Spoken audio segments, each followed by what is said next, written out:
మీరు సెట్‌కెళ్ళినప్పుడు చిరంజీవి గారి వెల్కమింగ్ ఎలా ఉండేది? ప్రొడ్యూసర్ గారు వస్తున్నారన్నట్టు చూసేవాళ్ళా ఆయన?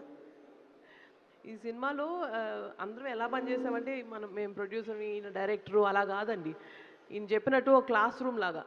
అందరం కలిసి lots of fun and the energy of the ఆ ఎనర్జీ ఎక్కడి నుంచి వచ్చిందంటే ఆ స్టోరీ నుంచి వచ్చింది.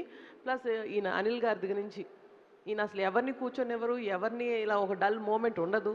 ఈయనతో ఉన్నప్పుడు ప్రతిసారి ప్రతి మూమెంట్ నవ్వు, ఫన్ను, ఎంటర్‌టైన్‌మెంట్ అండ్ ఆల్సో ఇప్పుడు ఆయన అన్నట్టు ఈ సినిమాలో it's not just only full entertainment ప్రతి moment is only for fun and comedy కాదు. It is a very deep emotional connect ఉంది. As a women I can tell family sentiment is a huge base for the story.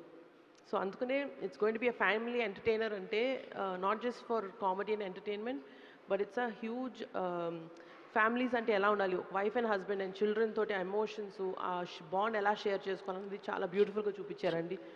So it's a good great film and great opportunity for me.